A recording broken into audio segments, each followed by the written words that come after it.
SDA-nya tak berkembang. Gus Halim datang. Desa yang suram, SDM-nya tak gemilang. Selamat pagi, Assalamualaikum warahmatullahi wabarakatuh. Sahabat desa, salam sejahtera kita sampaikan pada sahabat-sahabat sekalian. Semoga kita tetap diberikan kesehatan, tidak kurang dari satu apapun. Sahabat desa sekalian, pada kesempatan hari ini kita berada di sebuah desa. Pak Kades, kita berada di sebuah desa yang lokasinya tepat di bawah kaki Gunung Sindoro. Pak Kades dan teman-teman desa sekalian, pada kesempatan hari ini kita akan melakukan kegiatan wawancara.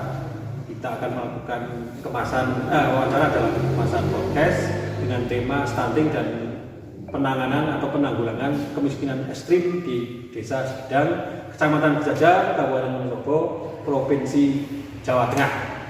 Oke, begitu teman-teman desa, sahabat-sahabat sekalian, kita berikan kesempatan kepada Pak Kades untuk memperkenalkan diri. Namun sebelumnya, saya dan kami dari teman-teman tim pendamping desa Kecamatan Bejajar yang tergabung dalam TPP Kementerian Desa Republik Indonesia memperkenalkan diri. Nama saya Muhammad Fanani selaku pendamping desa. Di belakang ada teman-teman kreatif, ada Mbak Nur Aini pendamping desa, Mas Huda Rohman pendamping lokal desa, Mbak Afni pendamping lokal desa, dan Mbak Dwi Wahyu Ningsih juga sebagai pendamping lokal desa. Monggo Pak Kades memperkenalkan diri sebelum nanti kita diskusi mengenai kegiatan apa saja sesuai yang tadi saya sampaikan terkait dengan stunting dan penanganan kemiskinan ekstrim. Monggo Pak Kades. Oke, saya langsung saja untuk nama saya Habib Supandi ya, dari asli kelahiran tahun 90. Ini jauh Pak Kades, ngomong baru pulang umroh ya? Kita minta doanya supaya kita sempat nusul ke Amin. Semoga untuk Mekah. Teman-teman pendamping desa dan PLD tentunya untuk semua warga desa Sikidang juga ya, berikan kelancaran rezeki, kesehatan sehingga bisa bareng-bareng ke sana. Bareng saya juga. Oke. Dan alhamdulillah di tahun 2018 akhir 2018 Desember saya diberikan amanah oleh warga untuk bersama-sama membimbing warga desa Sikidang tentu dari desa yang sudah baik menjadi desa yang lebih baik ya. Dan seperti tema pada podcast kali ini dan temanya stunting, tentunya kebetulan kami selama ini menjadi desa stunting sejak tahun 2019 dan dari 2016 dari 2016 dan 2019 stunting, dan sampai sekarang kebetulan masih juga stunting karena stunting cukup lumayan untuk ditanggulangi ya. Seperti yang kami sampaikan di depan bahwa tema wawancara kita pada pagi hari ini adalah berkaitan dengan penanganan ataupun penanggulangan stunting dan penanggulangan kemiskinan ekstrim di Desa Sikidang, Kecamatan Bejajar. Pak Kades dan teman-teman desa sekalian, seperti kita ketahui bersama bahwa stunting maupun kemiskinan ekstrim ini setidaknya beberapa tahun terakhir menjadi isu utama, bahkan isu global, isu mendunia terkait dengan bahaya ataupun ancaman angka stunting, kasus stunting dan kemiskinan ekstrim. Nah, Pak Kades, sesuai dengan data yang kita peroleh atau kita punyai bahwa Desa Sikidang ini kan menjadi salah satu desa dengan angka atau kasus stunting yang cukup tinggi. Nah, mungkin Pak Kades bisa ceritakan kepada teman-teman desa sekalian melalui podcast pada kesempatan hari ini terkait dengan angka dulu Pak Kades, dari data kenapa kok, atau mungkin nanti bisa dijelaskan juga kenapa kok Sikidang ini menjadi desa dengan angka stunting yang cukup tinggi. Pak Kades. Oke, untuk Desa Sikidang menjadi desa lokus stunting sejak tahun 2016. Oh, sudah lama berarti ya? Sebelum Pak Kades menjabat berarti? Sebelum saya menjabat, itu angka stunting dulu bahkan sampai di angka 112, angka yang paling tinggi di Desa Sikidang stunting. Dan alhamdulillah sekarang sudah cukup menurun karena kemarin sebenarnya di tahun kemarin stunting kita cukup rendah ya karena sampai 60 angka, tapi untuk yang terakhir, penimbangan terakhir kita sudah sampai 80 lagi, jadi sangat fluktuatif untuk stunting tersebut. Tentu dengan isu nasional bahkan global ya, stunting ini ada berbagai faktor yang mempengaruhi. Tentunya pertama dari pola asuh dan kebersihan lingkungan tentu sangat mempengaruhi dari stunting ini. Ada hubungannya nggak Pak Kades antara angka stunting ini sehingga berpengaruh kepada kasus selanjutnya, yaitu kasus kemiskinan ekstrim itu?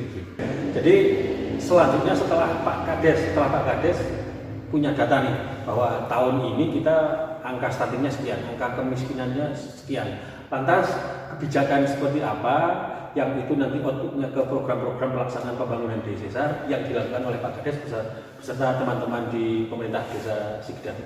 Tentu selaras untuk pengentasan kemiskinan dan pengentasan stunting, dan kebetulan desa Sigedang masih sangat jauh datanya berkaitan dengan ODM. Dari kisaran 800 rumah yang sudah jamban sehat hanya sekitar 200 atau jamban sehat hanya sekitar 200 sampai 250-an waktu pertama kali saya menjabat.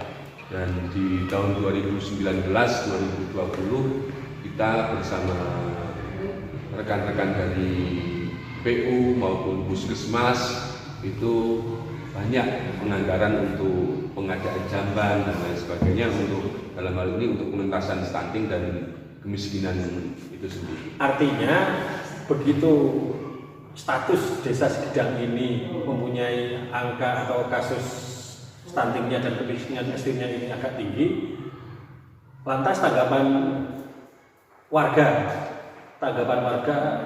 ini semacam apa Pak Kades? Karena di beberapa kasus banyak terjadi bahwa desa memang statusnya menyandang kategori miskin, tetapi faktanya ada warga juga secara fakta juga tidak miskin. Nah, ini menjelaskannya ke masyarakat bagaimana Pak Kades? Tentu pola ini karena dari tahun 2016 sampai 2018 tentu saya kurang memahami berkaitan hal tersebut. Oleh karena itu dari tahun 2019 kita mulai sosialisasikan kepada warga bahwa ternyata desa Sigedang yang kelihatan seperti ini ternyata kita mempunyai masalah kemiskinan dan masalah stunting, ya, dengan data-data stunting yang sampai ratusan, dari jumlah balita hanya sekitar 350-an sampai 112 tentu menjadi keprihatinan kami. Oleh karena itu langkah-langkah kecil pertama sosialisasi kepada masyarakat bahwa masyarakat harus tahu kondisi sebenarnya itu yang kita laksanakan. Kemudian kalau program atau kebijakan secara spesifik berbentuk kegiatan spesifik, jadi ketika angka stuntingnya tinggi kemudian harus melakukan kegiatan dalam konteks penanganan dan penanggulangan itu, kegiatan spesifik seperti apa yang sudah dilakukan? Seperti halnya untuk hal tersebut, kegiatan spesifik tentu kegiatan spesifik kita laksanakan kegiatan sosialisasi kepada masyarakat berkaitan dengan stunting ini kan tentu banyak banget faktor. Ada kegiatan salah satunya sosialisasi terkait dengan 1000 hari HPK.